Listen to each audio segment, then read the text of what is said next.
Geometry Dash is a game that quite often forgets. Older levels that aren't permanently etched into the Neckbeard Hall of Fame tend to be completely lost in history to those out of the loop. Although purging out old stuff is an excellent strategy for shoveling shit into the abyss, the unfortunate side effect of this is that remarkable projects commonly get thrown to the wolves and ditched by the masses. Looking at a level such as Breakthrough by Hinds today, you wouldn't be too irrational to assume that it's nothing special in any way. After all, detached from its time period, it seems relatively uninteresting. What hidden genius could possibly exist in a level that only has a runtime of 62 seconds? Why does Breakthrough matter?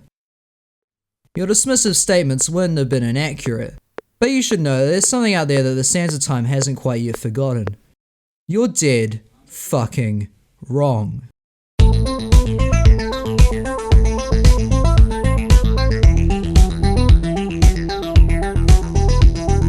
Obligation once again brings us back to 1.9. 2014's hit classic that everyone loves to pretend wasn't shit. Despite dating back to ancient Greece, this time period has since been unanimously celebrated as the game's peak, especially by those who joined the game long after the bandwagon had already rolled down the hill. But in spite of its extremely evident lack of consistent quality, it seems that more adulation exists for this update than any other, and looking at this time period through the lens of an outsider, it's very easy to see why. Even with context, the amount of landmark excellent levels generated by 1.9 is nothing short of impressive, and can only be rivaled by 2020's experimental boom. But with even more context, I can assure you that these design style levels are only a portion of this era as a whole that our memories just happen to completely leave out. It's been a full 7 years since then, and in retrospect, this perception of perfection could not be further away from the truth that the vast majority of 1.9 was too boring or too shit not to be washed away with the sands of time. Especially in the early days where there was almost zero standards and the feature section was constantly under attack from infestation attempts by criminally low effort garbage. As the train of time chugs forward, memories become fuzzier and transform into an idealized and fragmented representation of reality, especially memories like those from 1.9 which were created by a player base mostly made up of people with no standards who only started playing Geometry Dash a couple weeks prior to them forming. The sudden amnesia of 1.9's biggest stinkers only grew more powerful with those who joined in 2.0 and later who never got to see the garbage when it was fresh, shaped like a penis and getting shoved into our mouths at lightning speeds. Chances are you don't remember any of these, because why the hell would anyone want to? Even though the 2014 into 1.9 had its moments, almost all of them were coincidental strokes of decency that were few and far between. Compared to nowadays where there's not usually more than a couple creator point capitalists roaming around at once, the 1.9 era had enough grinders to scare a vegan shitless. As a community fed upon a steady diet of shoddily composed lighting effects and blatant plagiarism, it's not surprising that it took them a long while to get their act together and stop being a bunch of lazy cunts. Actually, that might be slightly inaccurate to call them a bunch of couch potatoes, because that was only about 50% of creators. The other 50 consists of nothing but creators absolutely speedrunning levels, releasing one after the other at the speed of sound, pumping their seed into RobTop servers as fast as they possibly could in order to suckle upon those sweet juicy internet points, feasting upon Rob's glorious nectar.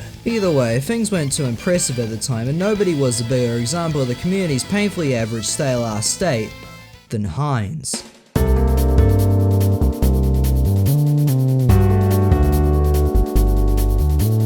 Since the very beginning of 1.9, Hinds dropped a new level every couple of days, every single one of them ranging from boring to uninteresting. Hinds' early discography was mid as fuck. I will happily sleep on this 5-star mush till the day I die, which should be a surprise to no one since these things were made in around -5 seconds because it was early 1.9, you can do that back then. And then in December 2014, around a month after 1.9 was released, Hinds struck upon a major discovery once he came to the groundbreaking realization that levels suddenly become better when you spend more than 10 seconds on each part. I know, I just shit my pants too. Once Hinds stumbled upon this earth-shattering knowledge, he receded back to his workshop to get down to business, crafting his next masterpiece, working day and night until January 2015 when he emerged dick first with the finest geometrical statements the archaic era would ever see. You see this level? I wanna have sex with this level.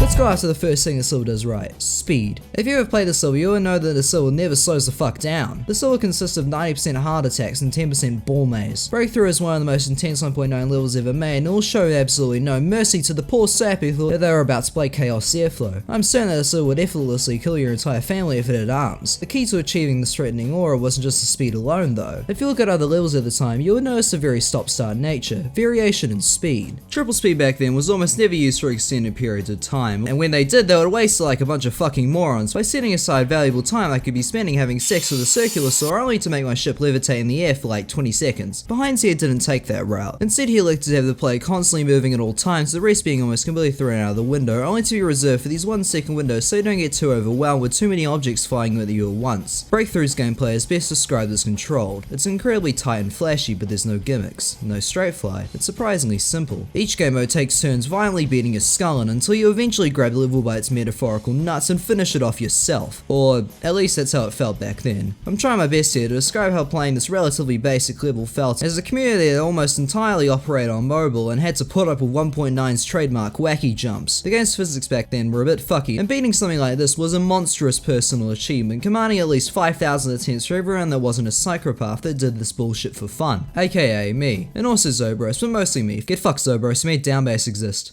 Oh yeah, that reminds me. This wave is fucking gold. Everything good about the wave can be seen here. It's quite sight readable and features every single type of wave movement that doesn't suck, isolating them. Its use of greys as well as brick textures, which contrast with solid colours, really work to distinguish where in the hell you're going. The basic shape structuring was the best possible choice. I love this wave. Sexually. I'm getting horny just looking at this wave. And now my dick has gone soft as this wave is around 2 nanoseconds long. Just like every other part in the level, which is why it reaches a grand total of 61 seconds, which in 1.9 terms roughly translates to fucking nothing. And through that terminology, that must mean this is the best nothing I've ever played. Yeah, it's only a minute, but at the same time I'd probably end up with kidney stones if this level was 62 seconds. This level does not need to be a second longer. The formula is simple. Cube ship, ball, wave, cube, done. Easy. It's quick, it's punchy, but most importantly it's soundtracked with Infiltration by Paragon X9. Look at the volume on this bitch. The deceptively low 150 BPM waveform is exactly what Breakthrough is replicating in shapeform. I'm 100% confident that if Hinds picked any other song, this will be radically different. Nowadays, this song is older than half of you at 14 years old, and let's just say trance music was a little bit different back when I was 3.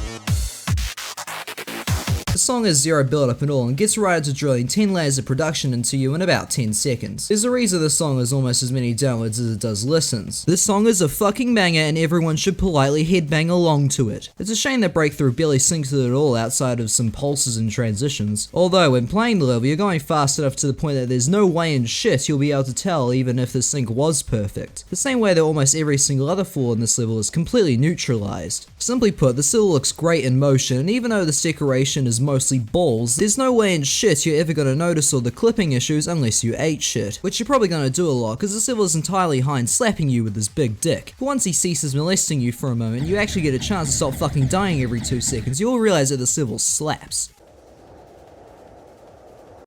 I'll happily come buckets into this level until you all awkwardly click off in shame, but I'll be lying to you if this level was perfect. Even though it's easily one of 1.9's greatest wet dreams, if you ever pause to look around for 2 seconds, all the magic gets sucked away as you begin to wonder why in the fuck every single object is on 12 different layers at once. Breakthrough is a prime example of a level that was made too early. Even though this level is excellent, it was made back in 8 BC when every level had syphilis. However, that didn't stop Breakthrough gaining the reputation of being generally pretty groovy. It was placed in some lists by some terrible YouTubers that make me spew, and this guy I found called it gangster. Guitar shat straight through his undies as a sign of gratitude. Green screen explosions, the highest of praise. And to make things even better for Hinds, 2016 saw him gaining a never before seen endorsement. Someone who actually knows what the fuck they're talking about. Enter the almighty Manix 3 numbers, a Geometry Dash creator whose levels range from, that was pretty decent too, I want to break this guy's fucking legs. But more importantly, he made history by creating the world's first shitty top 10 list. And on this list, Hinds scored a respectable 5th place,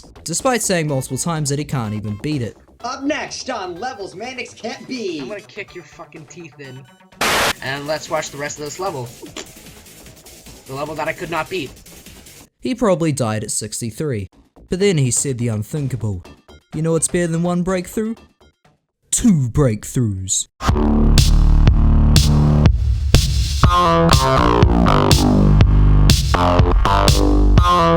Yeah, this ain't your granddaddy's Hinds. This is Breakthrough X, or BreakthroughX. The X obviously standing for X. Why the fuck is there an X in the title? Getting that out of the way, let me ask another question. Does this level really need to exist? The answer obviously being, who gives a shit about that? The real answer is that we need to get rid of that goddamn ball maze. That thing was an eyesore. The only issue is that the part that he replaced the ball maze with was an even bigger eyesore. This level? I wouldn't even dream of having sex with this level. Like, come on guys, where would I even put my dick? The sky? Manix really screwed up with this one, but I insist that he can still redeem himself. There's quite a few things in Breakthrough that could have been easily fixed. 2.0 sucked donkey dick and nobody likes it, but unlike 1.9, it did have more than 0 layers, so that's a pretty easy one to fix by just jiggling shit around. The pulses are pretty weak for the most part. They're a connector piece that just kinda hang out on top of Hinds' already pre-made block chunks. Fade exists. Most of the issues of this level aren't technically Hinds' fault. A good portion of them are due to every single 1.9 level having super aids. But that's all gone now, and 2.0 made this an easy fix. So did he fix him? Well, did he? Yeah, he did. Not! Here's the thing, he fixed some of the issues, but I guess to counterbalance the suckage, he broke more things like a fucking champion! Let's go through the list. The effects are way brighter and there's more variety than just these squares. There's less clipping, block designs look more complete, there's more sharp objects for me to root, but on the other hand, almost all of Manix's improvements are from 2.0 letting them exist. Obviously everything looks way better with 250 times more color channels, groups existing, tons of new triggers, and the ability to turn off fade that he insisted that he should completely ignore. On the positive side, this level has no bugs, even with me unnecessarily combing through everything. Legitimately impressive for mid 2.0. The only issue is that this is a level from mid 2.0. This level is semi-syphilis. It's got that trademark 2.0 clusterfuck energy, learned from the best. This level makes it quite obvious that Manix has a serious problem of not knowing when it's time to chill the fuck out with the construction. Whenever Manix finishes decorating a part, he just keeps on going, endlessly piling shit on top of each other until they look like a mound of garbage, breaking the controlled decoration that the original achieved. The fucky part is that these elements look bad per se, the majority of them are found in other Hinds classics. The problem is that he chucked them all on top of each other. There's way too much intersecting going on with these decoration elements. The ball part is especially egregious with this. Since this level moves so fast, your brain doesn't have enough time to individually distinguish every single element, so all you see is kind of just an ugly wall of green. Not to mention that there's not just one, but 2 different moving backgrounds. Both of them absolutely reek of suck. To his credit, he did get rid of that ball maze, so that's a rather meaty point to Manix. This level's decoration doesn't have a chance to breathe. Whenever there's an empty spot, he'll chuck in some squares or something to fill that necessary hole up. There seems to be a lack of contrast between the background and foreground that really needs to be there. He has this completely unnecessary straight fly part that he just thrusts into you like a fucking psycho. It seems like it's been almost a full minute since I've deep-throated Hinds. Oh god, what do I do? Oi!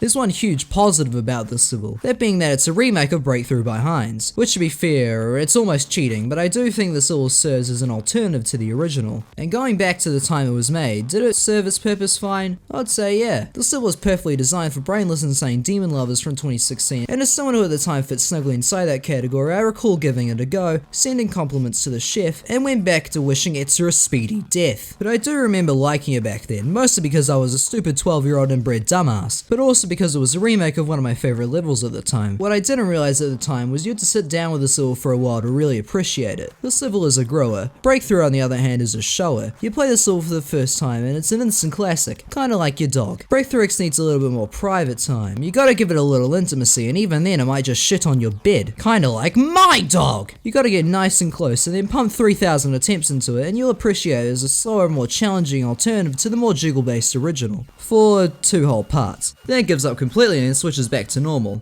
Here's Hinds' lore for you. Original Breakthrough, the more you move, the more funds you get. Breakthrough measures in and around 100 raw funds. Using the advanced quantum scientific method of eye looking, I can confirm that BreakthroughX is maybe 60 funds. Out of the 5 parts in the level, 3 of them reach this criteria. The first cube part is pretty bouncy and uses more weird portal gameplay that serves just as well. The final cube part I would say is actually even better than the original. The colours contrasting against the black look much better compared to the lackluster first one. He also left some subtitles in the air for us, just in case we were fucking deaf. Now that's 2 parts. Let's talk about that third one. This wave? Actually, I don't know what to call this thing. You get a pass for now. Complaint time! First of all, the mini wave being first is incredibly confusing. Surely that shit should go second, so the climax should be the one that's harder to control. But whatever, I can get used to that. Might not know about the moving background. But second, where are the ground spikes? Manix, listen to me. Your level is fucking naked. You aren't fooling me. I know there's nothing there. But even with those scrambles in mind, this is still the Breakthrough wave. It's just the wacky version. Not inherently terrible, but it's different. Although this dual portal is completely useless, we could do without that one.